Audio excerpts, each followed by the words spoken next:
मनुष्य एक अद्वितीय स्थिति है और ध्यान रखना शब्द स्थिति।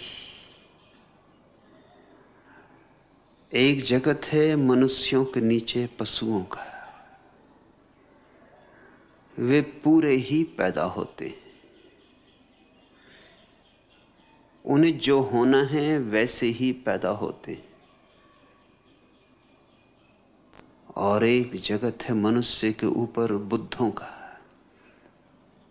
उन्हें जैसा होना है वे हो गए, अब कुछ होने को नहीं बचा। और दोनों के मध्य में मनुष्य की चिंता का लोक है। उसे जो होना है अभी हुआ नहीं,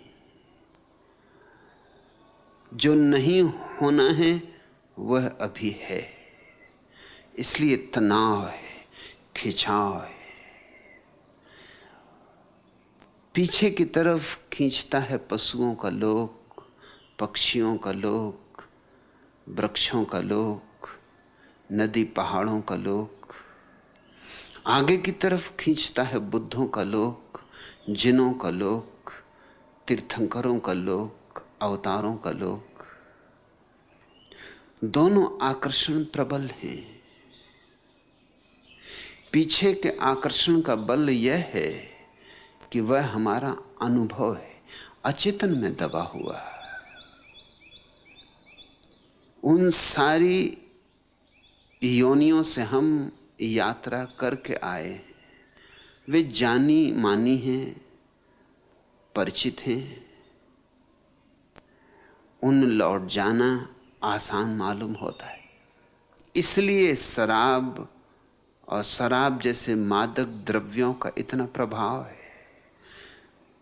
शराब की खूबी यही कि थोड़ी देर को तुम्हें तुम्हारी आदमियत से नीचे गिरा देती, तुम्हें फिर वापस पशुओं के जगत का हिस्सा बना देती। वही शांति, वही सन्नाटा, वही निश्चिंत भाव सुखद मालूम होता है, लेकिन वापस तो लौटना ही होगा। थोड़ी बहुत देर नशे में डूबकर फिर वहीं लौट आओगे जहां थे, और भी ज्यादा चिंताओं में। क्योंकि जितनी देर तुम बेहोश रहे चिंताएं बढ़ती रहीं। चिंताएं तुम्हारी बेहोशी की फिक्र नहीं करती। फिर रोज रोज ज्यादा शराब, ज्यादा मादक द्रव्य लेने होंगे, क्योंकि तुम उनके अभ्यस्त होने लगोगे। लोग इतने अभ्यस्त हो सकते हैं कि तुम्हें पता ही ना चले कि वे पिए हुए। मेरे एक मित्र हैं, पुराने पियक्कड़ हैं, गहरे पियक्कड़ हैं। उनकी शादी हुई, 5 साल बाद उनकी पत्नी को पता चला कि वो शराब पीते, क्योंकि एक दिन घर वो बिना पिए आ गए। जिस दिन बिना पिए आए उस दिन पता चला। रोज पी के आते थे तो बिल्कुल स्वाभाविक मालूम होते थे, बिना पिए आए तो थोड़े डगमगाते थे, थोड़े अस्त व्यस्त थे, थोड़े बेचैन थे। जिस दिन बिना पिए आए उस दिन पत्नी को शक हुआ कि कुछ गड़बड़।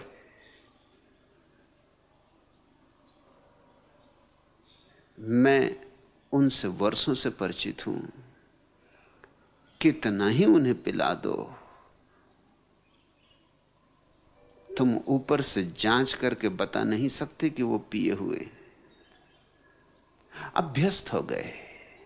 शरीर ने इस नए रसायन को सीख लिया।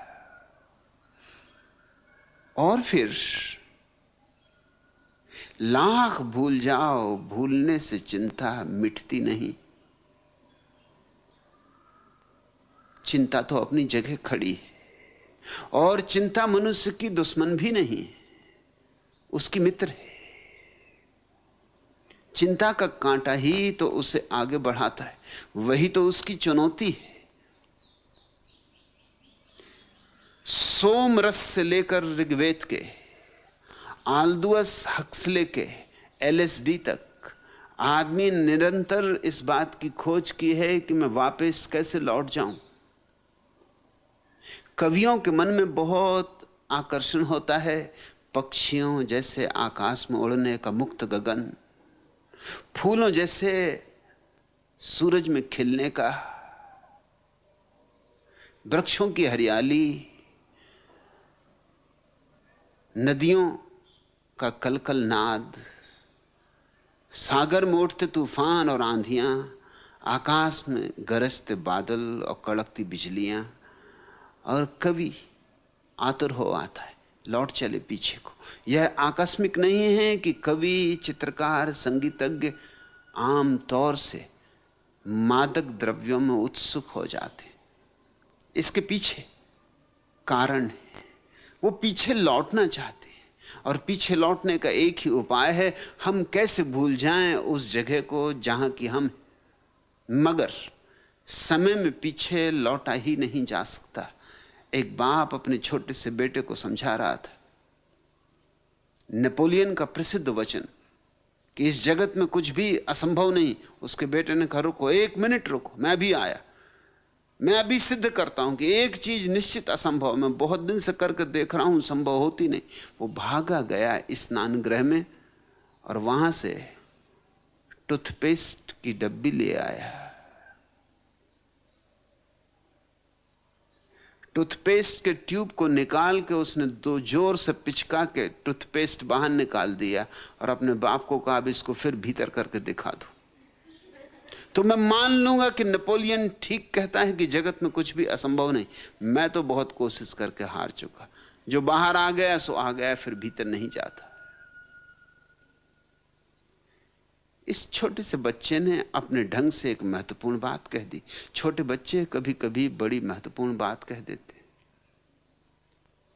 इसने यह कह दिया कि कुछ चीजें वापस नहीं लौटती और समय तो निश्चित ही वापस नहीं लौटता है। कोई उपाय नहीं है समय की यात्रा में पीछे जाने का। तो आदमी आगे ही जा सकता है, पीछे नहीं। पीछे जाने की चेष्टा में जितना समय गंवाया व्यर्थ गंवाया। उतना समय अगर हम आगे के पड़ाव की तलाश करने में लगाएं तो चिंताओं के पार हो सकते हैं, चिंताओं का अतिक्रमण हो सकता है। मनुष्य के भीतर बुद्ध होने की क्षमता है। आया है पशुओं के जगत से, मगर लेकर आया है गीत बुद्धों का। गाना है वही गीत, तभी संताप मिटेगा, तभी चिंता टूटेगी, तभी ये बिखराव हटेगा। हम इस दुनिया में जरूर हैं मगर हम इस दुनिया के नहीं। हमें आगे जाना है, हमें पार जाना है। पार का बुलावा प्रतिपल आ रहा है। दूर का किनारा पातियों पर पातियां भेज रहा है। कब तक अनसुनी करोगे? कब तक पीठ किए रहोगे?